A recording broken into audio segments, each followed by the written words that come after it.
afternoon, Soren. We've just been having a spirited discussion about supply chain finance.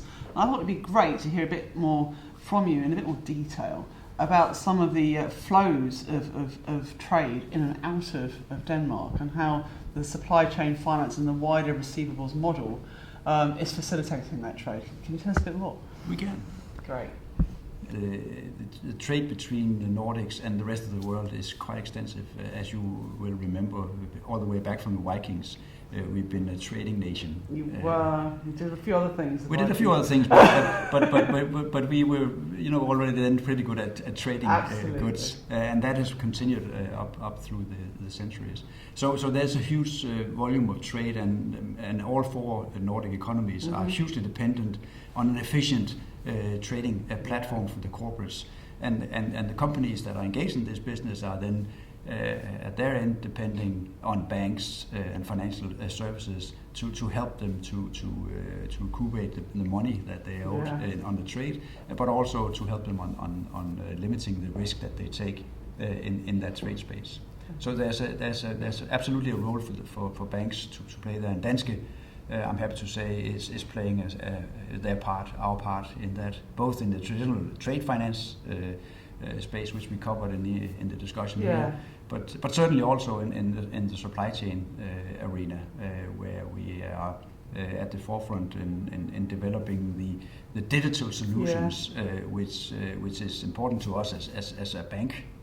For having a more efficient way of going about doing the business, but also increasingly important for the companies, because they are, as we are, very observant of how can they have an efficient business to run, and we are trying to facilitate that. It all boils down to working capital management, doesn't it?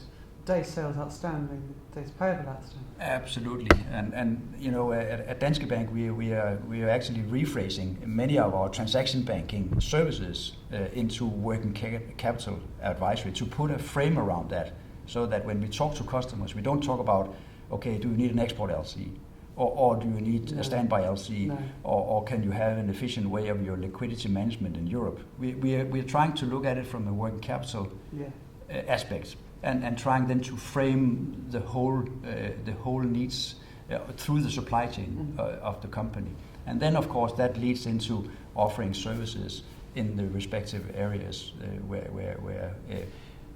where the customer need our help. Okay. The actual goods that are going in and out of the Nordics, could you tell us a bit more about what's going out and what's coming in, and how you're financing? Yeah.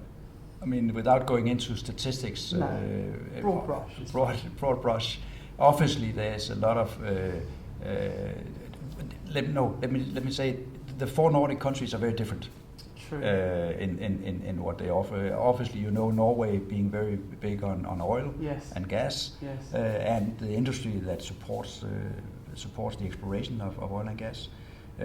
That gives some very exciting prospects for banks to help out financing those types of trade flows. Tough at the moment. It's very tough with the price being where it is, but nonetheless there's still exploration going on in the North Sea, and there's still a need for banks to intermediate payments there. If you take Finland has been hurt a lot by the Russian situation and the sanctions against Russian markets, and the reaction from Russia with sanctions towards the West. So the Finnish industry, which has been very dominated by commodities or large industry conglomerates, has been looking for new ways of finding new markets, and there we have had a role to play to help on that. Sweden is very strong on telecom, as you know, but also other manufacturing industries in Sweden. IKEA for the factory or for the assembly of your bed and table and chairs and stuff. Denmark, on the other hand, is very much more medium-sized businesses. Apart from maybe one or two big ones, one of the big ones is shipping industry, shipping like Maersk. You have another big one like Novo Nordisk in the pharmaceuticals. So we have a broad range of different types of products and services that are being offered across the globe by Nordic companies, and obviously you have imports relating to that for the production of such goods and services. But I have to say, over the last maybe 10, 20 years, many of the production capabilities of the Nordic industry has been moved elsewhere because of cost of production. So innovation is much more what big corporates are